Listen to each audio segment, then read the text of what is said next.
अस्सलामु अलैकुम वरहमतुल्लाहि वबरकातुहू। अभी आज तक चैनल का एक डिबेट कंपटीशन था जहां पर अलग अलग गेस्ट को बुलाया गया था, उसमें मैं भी खड़ा था।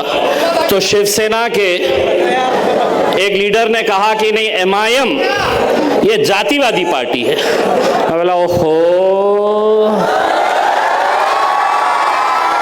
हम जातिवादी, शिवसेना हमको दे बोल रही है। तो मैंने राजदीप को कहा, राजदीप एक कहावत है, 900 चूहे खा के ये दिन आ गए हैं। कल यहाँ पर भारतीय जनता पार्टी के सबसे प्रमुख नेता देवेंद्र फडणवीस साहब आए थे इतनी पब्लिक जमा करने के लिए। पैसे भी देना पड़ा था, गाड़ियां भी भेजना पड़ा था। और ये अल्हम्दुलिल्लाह ये मजलिस के चाहने वाले मेरे कायद बैरिस्टर असदुद्दीन अवैसी साहब की मोहब्बत के अंदर आज एक और जलसा है। 300 कोई नहीं गए।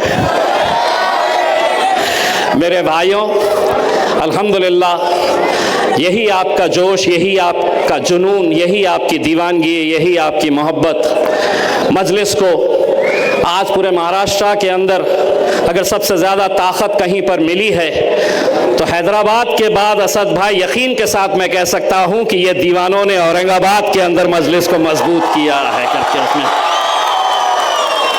मैं हमारे अयूब भाई का खैर मकदम करता हूं। कई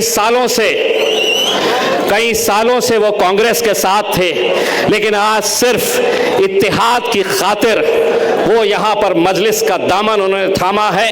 बैरिस्टर असदुद्दीन अवैसी साहब की क़यादत के अंदर वो मजलिस के अंदर शमूलियत हासिल किए हैं उसमें। वैसे भी अंदर की एक बात बोलूं, वो पहले भी कांग्रेस में थे, लेकिन जब जब मैं खड़े रहा वो मेरे साथ में ही थे।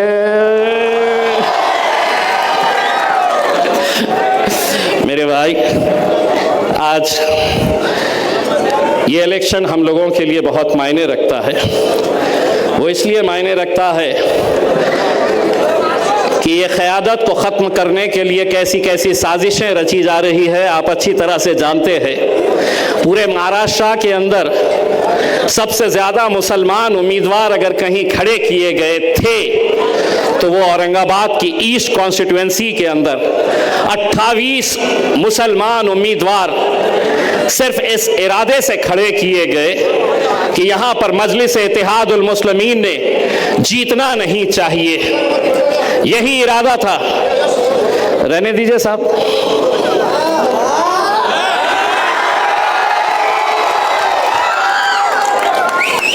खैर पुलिस वाले हैं, हम उनका शुक्रिया अदा करते हैं, ये अपनी ड्यूटी निभा रहे हैं।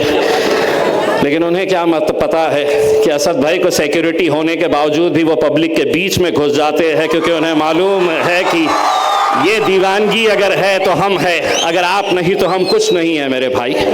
तो जब 28 कोने पे सीटी बजाने 28 अगर उम्मीदवार खड़े किए गए हैं, आप अच्छी तरह से समझ सकते हैं कि इस इरादे के साथ उन्हें खड़े किया गया था। हमने 10 को मनाने के बाद वो वापस तो हो गए, लेकिन अब भी मेरे खिलाफ 15 ऐसे उम्मीदवार खड़े किए गए हैं। मेरा EVM मशीन के ऊपर 6ठा नंबर है, यानी कि आपको जब वोट डालने के लिए जाना है तो 6ठे नंबर के ऊपर आपको मोहर लगानी है, 6ठे नंबर के ऊपर आपको बटन दबाना है।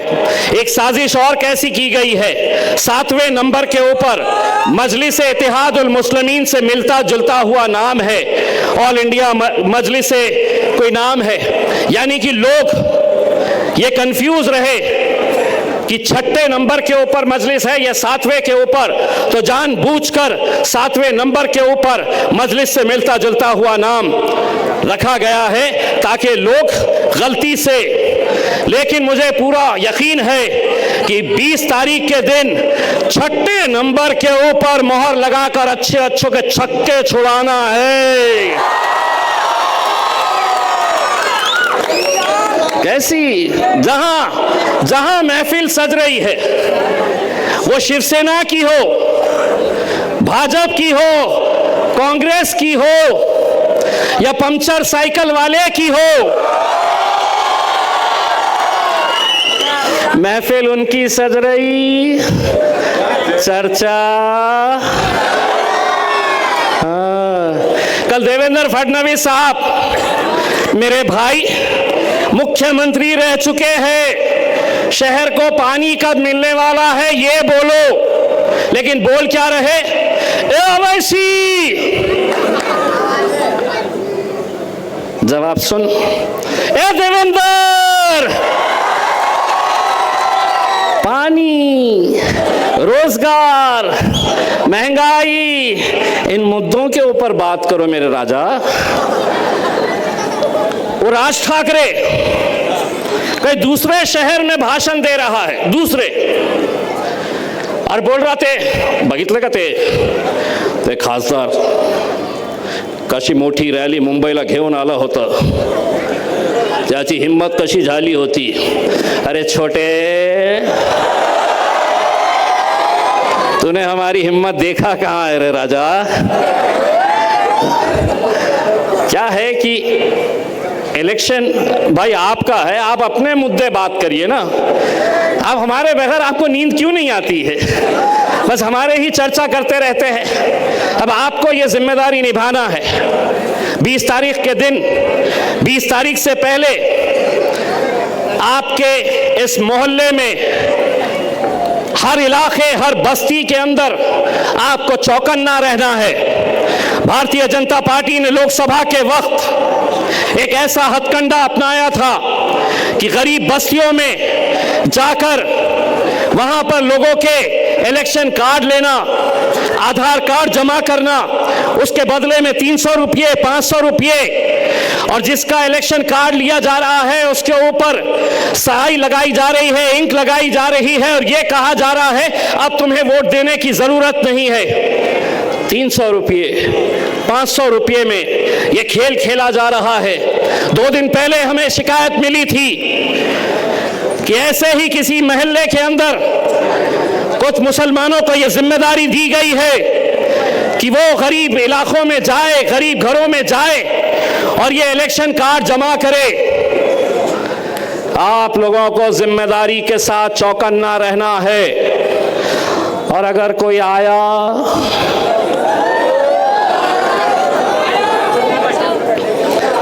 तो क्या करना है?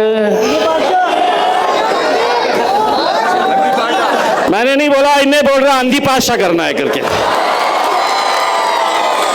मैंने बोले ही नहीं ना, पुलिस वाले, मैंने बोला नहीं ये आंधी पाशा करने वाले हैं, मैं नहीं बोल रहा। समझते थे कि साहब असद भाई मेरी हालत तो ऐसी हो गई है कि जहां पर कुछ हो रहा, इम्तियाज जलील, तो मैं लोगों से ये कहता हूं मैं पत्थर हूं, मेरे सर पर ये इल्जाम आएगा, आईना कहीं पर भी टूटे मेरा ही नाम आएगा। जहां बोले इतने कम सीट क्यों लड़ाए, ज्यादा लड़ाए तो बोले इतने कहीं क्यों लड़ा रहे, कम लड़ाए तो बोले कुछ तो भी हो गया। और लोग ये समझ रहे कि जिंदगी भर बस मेरे को ही टिकट मिलते रहना, नहीं मिलता भाई। अगर ये आवाम के दिल में से जिस दिन उतर जाएंगे तो असद साहब मुझे भी टिकट नहीं देंगे। लोगों के दिलों को जीतना पड़ता है, तब जाकर आपको ये मुकाम हासिल होता है। दिए हैं हमने।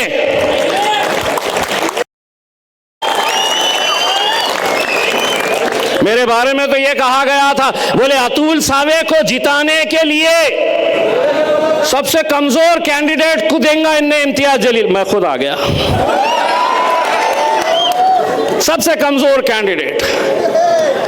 मेरे भाई, आज महाराष्ट्र के हालात क्या है, मुल्क के हालात क्या है, ये आप लोगों की मोहब्बत थी। लोकसभा के अंदर यकीनन हमें जीत नहीं मिली, लेकिन मुझे मालूम है किस दीवानगी के साथ, किस जोश और जज्बे के साथ आप लोगों ने हमारे लिए काम किया था। उनकी हराम की दौलत के सामने हम टिक नहीं सके, लेकिन हमने अल्हम्दुलिल्लाह, एक तरफ 3 पार्टियों का गठबंधन था, दूसरी तरफ 3 पार्टियों का गठबंधन था, लेकिन हमारे ये नौजवानों की जिंदा दिली थी, ये जज्बा था, ये दीवानगी थी, हमारी माएँ और बहनों की दुआएं थी कि हम हारने के बावजूद भी उस हार में हमारी जीत नहीं, क्योंकि 3.5 लाख के करीब वोट अल्हम्दुलिल्लाह हमने हासिल किए लोकसभा के अंदर भी।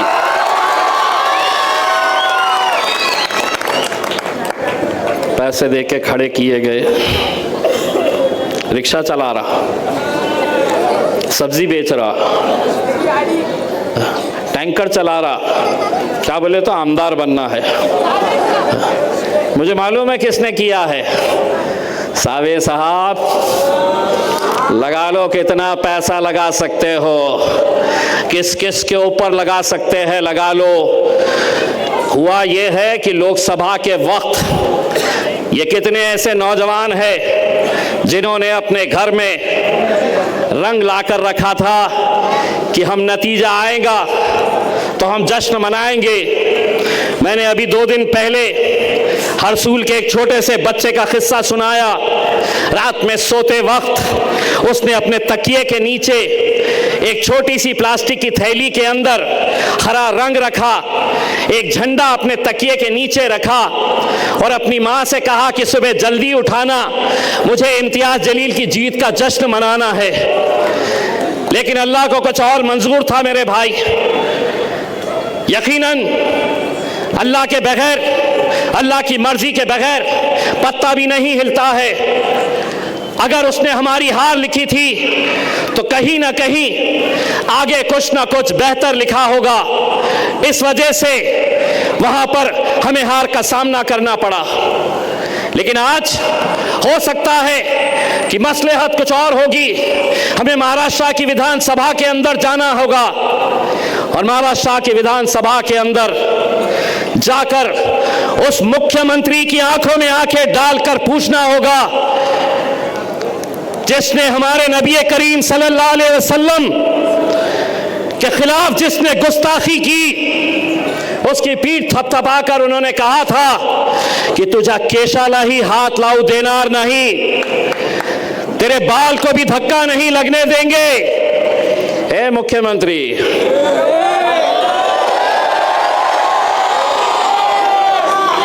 जिस रामगिरी के बारे में तुमने ये कहा था कि तेरे बाल को भी धक्का नहीं लगने दूंगा, वो पहले से ही टखला है। नो बाल ऑन हिज हेड। अब बोले मेरे को हराने के लिए भाजपा के बड़े बड़े नेता आने वाले हैं। क्यों आने वाले हैं? क्योंकि उन्होंने आम खास का मंजर देखा, मेरे अकबर बादशाह का मंजर देखा। मेरे को एक भाजपा वाले ने पूछा, ये तुम्हारे पास इतने आ कहां से जाते?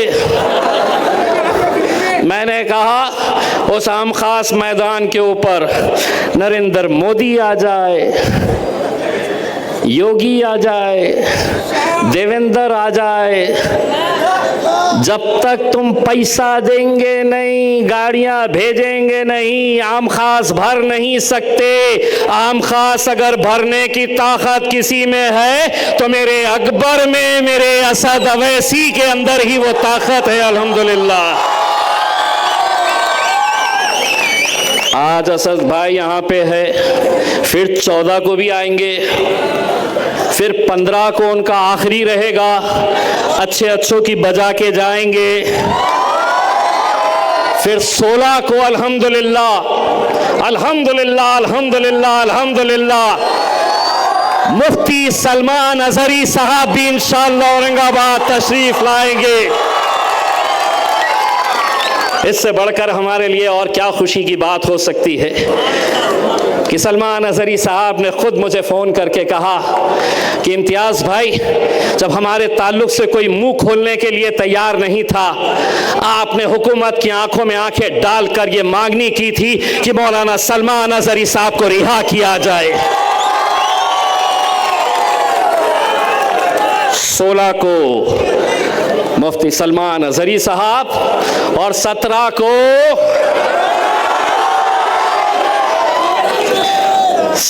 को आम खास मैदान में टेस्ट मैच खेल के गए थे अकबर साहब। अब 17 के दिन क्या खेला जाएगा? 2020। मीडिया वाले इंतजार कर रहे थे, आप कुछ तो भी बोलेंगे, आप कुछ तो भी बोलेंगे। मैं बोला रुको रे, फाइनल ओवर अभी बाकी है। आज हमारे कुछ अपने ही लोग, मुझे बड़े अफसोस के साथ ये कहना पड़ रहा है। देखिए साहब, यकीन मानिए, मैं असद साहब के सामने ये बात कह रहा हूँ कि कल अगर असद साहब मुझसे कहते कि इलेक्शन तुम नहीं लड़ोगे, यकीन मानिए मैं असद साहब के उस फैसले के ऊपर लब्बैक कहता।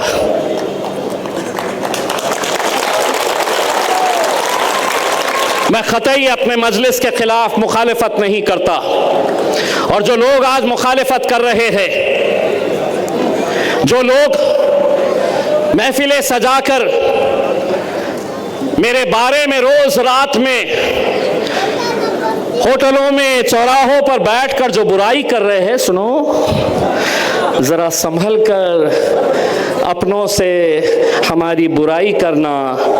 जिसे तुम जाकर सुनाते हैं वो हमें सब आकर बताते हैं। और अगर सीखना किसी को है, आप मजलिस के साथ जुड़े हैं, कई सालों के साथ हमारे कितने ऐसे नौजवान जुड़े हैं। यहाँ पर सेंट्रल की सीट के ऊपर अल्हम्दुलिल्लाह नासिर सिद्दीकी साहब को टिकट दिया गया।